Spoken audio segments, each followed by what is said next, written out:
Hi friends, આપણે અભ્યાસ કરી રહ્યા છીએ પ્રકરણ 5 માહિતીનું નિયમન. આપણે આની પહેલાના લેક્ચરમાં સ્વાધ્યાય 5.1 નો બીજો પ્રશ્ન જોઈ ગયા. અત્યારે આપણે ત્રીજો પ્રશ્ન છે જોવાનો છે. અને લગભગ બીજા પ્રશ્ન જેવો જ ત્રીજો પ્રશ્ન છે, પણ બીજા પ્રશ્નની અંદર આપણે આ પ્રમાણેના વર્ગ નહોતા બનાવવાના. આ ત્રીજા પ્રશ્નની આપણે એવા વર્ગ બનાવવાના છે. તો મિત્રો તમને એવો પ્રશ્ન થશે કે વર્ગ ક્યારે બનાવવાના હોય? ઓકે, અહીંયા તો કોઈ પ્રશ્ન નથી, અહીંયા તો તમને સૂચન છે જ અને લગભગ દાખલામાં સૂચન તો હશે જ, પણ પ્રશ્ન તમને થાય કે વર્ગ શા માટે બનાવવાના, નોમાં નહોતા બનાવ્યા. તો મિત્રો જ્યારે તમને વિસ્તાર આમાં મોટો આપવામાં આવે ત્યારે તમારે વર્ગ બનાવવો પડે. 7 થી 8 જેટલો વિસ્તાર હોય ને તો તમે વર્ગ ન બનાવો તો ચાલે, પણ એમના કરતા મોટો વિસ્તાર જ્યારે આવે ત્યારે તમારે ફરજિયાત વર્ગ બનાવવું પડે. જો અહીંયા સૌથી નાનું અવલોકન છે 806 છે, સૌથી મોટું અવલોકન છે 898 છે, તો વિસ્તાર કેટલો થયો તમારો? 92 નો વિસ્તાર થયો. તમે 806 થી શરૂઆત કરીને 892 સુધી લખો, તમારા 2-3 પેજ જોઈએ, બરોબર છે? એટલે યોગ્ય નથી. માટે આપણે આ પ્રમાણે વિસ્તાર જ્યારે મોટો હોય ત્યારે આપણે વર્ગ બનાવશું. અને તમારે ટેન્શન લેવાની જરૂર નથી, તમને તો રકમ આપી દીધું હશે આ પ્રમાણેનો વર્ગ બનાવો. ઓકે, તો આપણે અહીંયા સૌથી નાનું અવલોકન 806 સમાઈ જાય, અહીંયાથી આપણે વર્ગ બનાવવાની શરૂઆત કરવાની. પણ ક્યાં સુધી વર્ગ બનાવવાનો? તો કે સૌથી મોટું અવલોકન 898 સમાઈ જાય ત્યાં સુધી આપણે વર્ગ બનાવવા પડે. ઓકે, તો પહેલો વર્ગ એટલે 800 થી 810, એમાં આપણે 806 આવી જાય. તો આપણે અહીંયાથી શરૂઆત કરીએ. પહેલો વર્ગ 800 થી 810, બીજો વર્ગ 800 થી 10 થી 820, 820 થી 830, 830 થી 840, 840 થી 850, 850 થી 860, 860 થી 870, 870 થી 880, 880 થી 890, 890 થી 900. ઓકે, તો આપણો 800 થી 810 ની અંદર સૌથી નાનો અવલોકનનો સમાવેશ થઈ જાય. સૌથી છેલ્લો વર્ગ આપણે લખ્યો 890 થી 900, એમાં આપણા 898 નો સમાવેશ થઈ જાય. ત્યાં સુધી આપણે વર્ગ લખવાનો. હવે અહીંથી સ્ટોપ થઈ જાવ, બરોબર છે? આટલા વર્ગ આપણે લખીશું. તો હવે આપણે સૌથી પહેલું અવલોકન 830, ત્યાંથી શરૂઆત કરીએ. તો મિત્રો 830 નો સમાવેશ ક્યાં થશે? તો કે 820 થી 830, 830 થી 840, બે જગ્યાએ 830 છે, તો આપણે ક્યાં લખવાનું?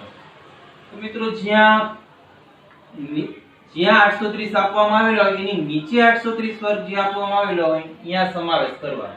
ટૂંકમાં આને કહેવાય અધસીમા, આને કહેવાય ઉર્ધ્વસીમામાં.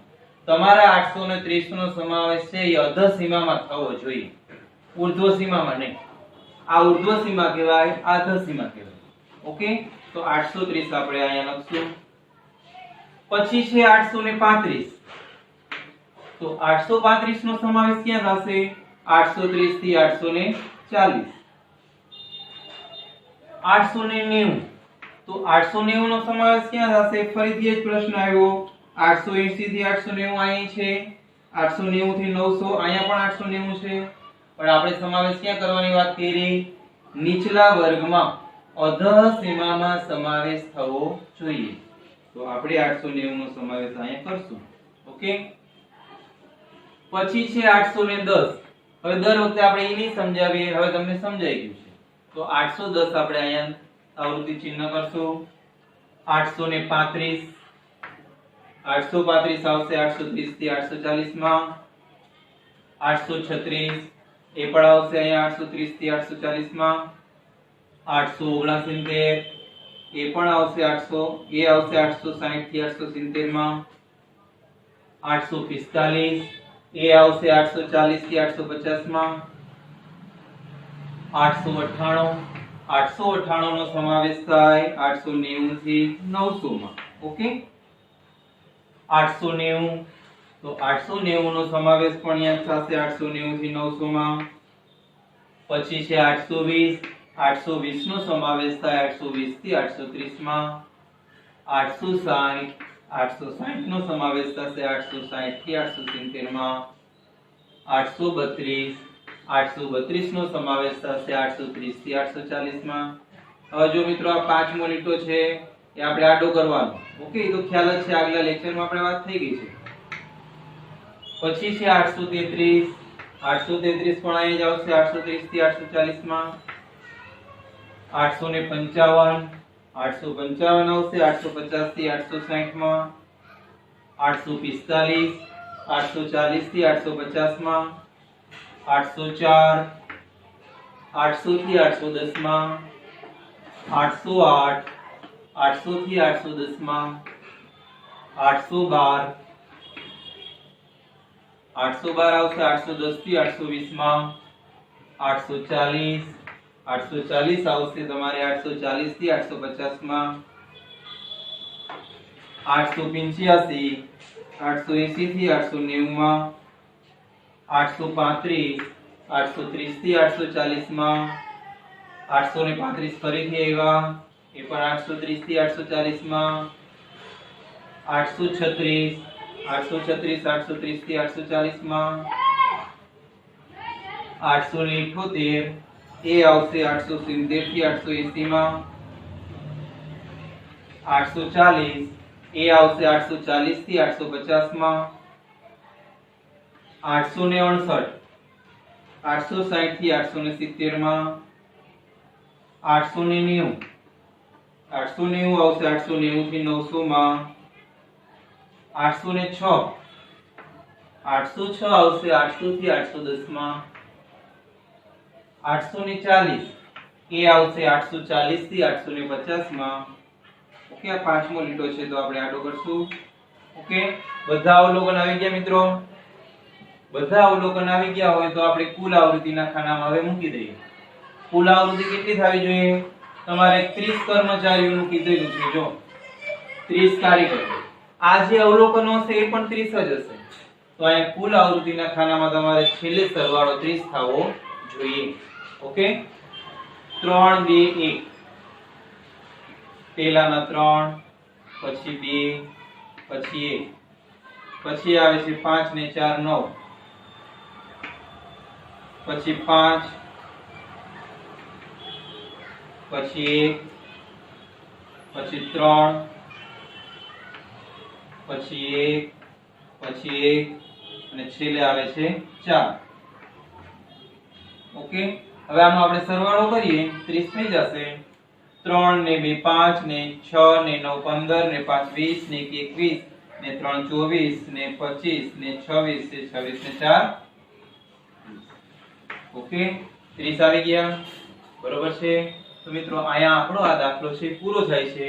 હવે જે ચોથો પ્રશ્ન છે એ ત્રીજા પ્રશ્ન ઉપરથી જ કરવાનો છે. ચોથા પ્રશ્નની સૂચના છે કે પ્રશ્ન 3 ઉપરના આવૃત્તિ વિતરણ કોષ્ટક પરથી સ્તંભાલેખની રચના કરો. સ્તંભાલેખ દોરો એવો પ્રશ્ન છે. બરોબર છે. તો ચોથો પ્રશ્ન પણ આપણે આ માહિતી ઉપરથી જ કરવાનો છે. તો હવે આપણે એમનો સ્તંભાલેખ દોરીએ. લંબાલેખ દોરતા આપણે શીખી ગયા છીએ, હવે સ્તંભાલેખ દોરતા શીખશું. તો આપણે હવે સ્તંભાલેખ દોરીએ. એક શખ્સ ઉપર મિત્રો આપણે વર્ગ બધા મૂકશું. વર્ગ કઈ રીતે મૂકવાના? તો કે પહેલા વર્ગની અધસીમાથી શરૂઆત કરવાની, એટલે કે 800 થી શરૂઆત કરવાની. થી છેલ્લા વર્ગની ઉર્ધ્વસીમા એટલે કે 900 સુધી લખવાનું. 800, 810, 820, 830, 840, 850 થી 900 સુધી તમારે લખવાના રહેશે. બરોબર? પણ મિત્રો આપણા લંબ આલેખની અંદર આપણે કેમ લખતા હતા? તો કે ખાનું હોય, બે ઘાટી લીટી હોય, એના વચ્ચેના ભાગમાં આપણે લખતા હતા અને એમાં આપણે એક એક ખાનું છોડતા હતા. અહીંયા તમારે એક પણ ખાનું છોડવાનું નથી અને વચ્ચેના ભાગમાં પણ નથી લખવાનું. તો શું કરવાનું? તો કે જ્યાં ઘાટી લીટી આપવામાં આવેલી છે એમના ઉપર જ તમારી સંખ્યા છે લખાવી જોઈએ. બરોબર? y અક્ષ ઉપર શું લખશો? તો કે y અક્ષ ઉપર તમારે જે કુલ આવૃત્તિની ખાનું હતું એ આવૃત્તિઓ આપણે લખશું. સૌથી નાની આવૃત્તિ કેટલી છે? 1. સૌથી મોટી કેટલી છે? 9 બરોબર છે। તો સૌથી નાની 1 અને સૌથી મોટી 9 છે, તો આપણે 1 થી શરૂઆત કરી અને 9 સુધી છે એ લખાવા જોઈએ। તમારામાં જગ્યા હોય વધારે લખો તો કોઈ વાંધો નહીં, તમારે જગ્યા એટલે લખી નાખવાનું, પણ આપણે 9 સુધીની જરૂર છે। અહીંયા તો આપણે આગલા આલેખમાં કર્યું તે જ પ્રમાણે ઘાટી લીટી ઉપર જ આપણે 1 2 3 4 5 એ પ્રમાણે લખશું। અહીંયા આપણે આલેખની ઉપર લખી નાખવાનું 1 સેમી બરાબર 1 એકમ।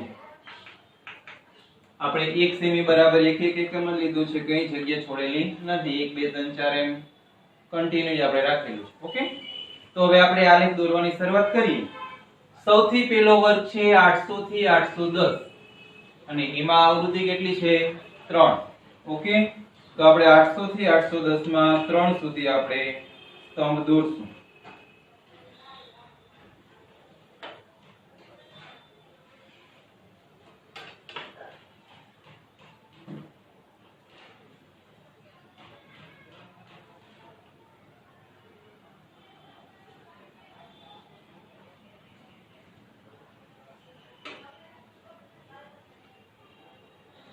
એમના પછી બીજો વર્ગ 810 થી 820, એની આવૃત્તિ કેટલી છે 2 છે બરોબર। તો આપણે 2 પાસે સ્તંભ દોરીએ।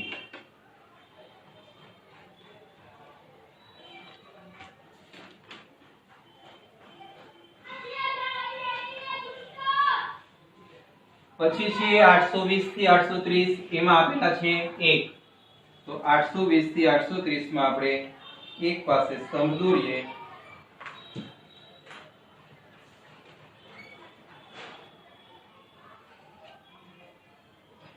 એમના પછી છે 830 થી 840, એમાં 9 આપેલા છે બરોબર છે। 830 થી 840 માં 9, તો 9 સુધી આપણે આ સ્તંભ લંબાવી દેશું।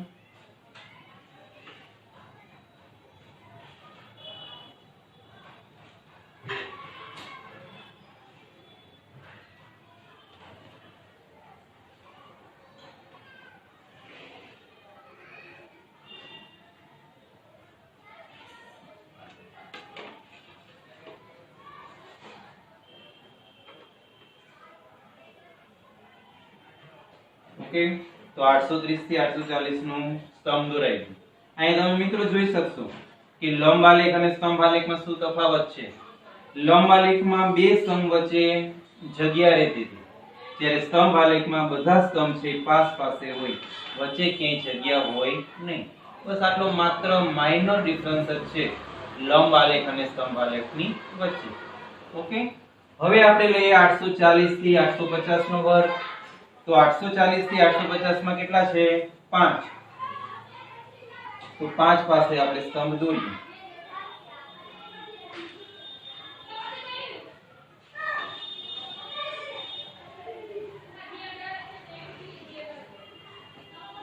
પછી છે 850 થી 860, એમાં આપવામાં આવેલા છે 1। ઓકે, તો આપણે 1 પાસે સ્તંભ દોરીએ।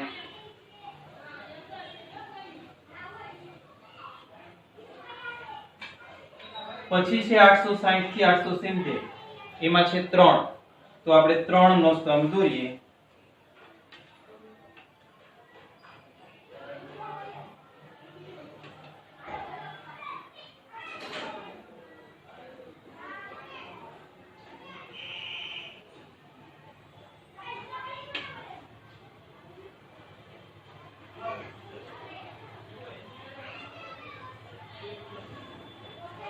પછી છે 870 થી 880, એમાં એક, પછી ભેગા ભેગા બે લઈ લે એમાં એક જ છે।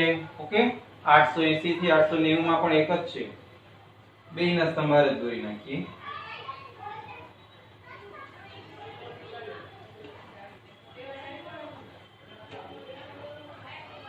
ચાલો, બેયના સ્તંભ આરે દોરાઈ ગયા। છેલ્લો વર્ગ 890 થી 900, એની આવૃત્તિ કેટલી છે 4, તો આપણે 4 ની લંબાઈનો વર્ગ દોરી, 4 ની લંબાઈનો સ્તંભ દોરી।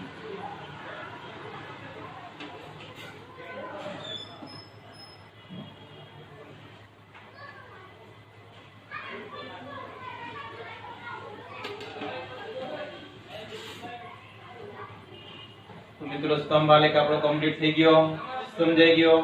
લંબ આલેખ સમજાઈ જાય એટલે સ્તંભ આલેખમાં બીજું કઈ છે નહીં. ઓકે, તો આ પ્રમાણે સ્તંભ આલેખની રચના થઈ શકે. ઓકે, તો આયા મિત્રો આપણો આ લેક્ચર છે પૂરો કરીએ છીએ. આ લેક્ચરની અંદર આપણે ત્રીજો અને ચોથો બે પ્રશ્ન જોઈ ગયા. આપણે અહીં ચોથો લખેલો નથી, પણ આ જે સ્તંભાલેખનો જે પ્રશ્ન હતો એ ચોથો પ્રશ્ન હતો. તો અહીંયા પાંચમો પ્રશ્ન હવે આપણે નથી ગણવાનો. હવે પછીના લેક્ચરમાં જ્યારે આપણે મળશું ત્યારે સ્વાધ્યાય 5.2 ના દાખલા આપણે ગણીશું. Okay, thank you.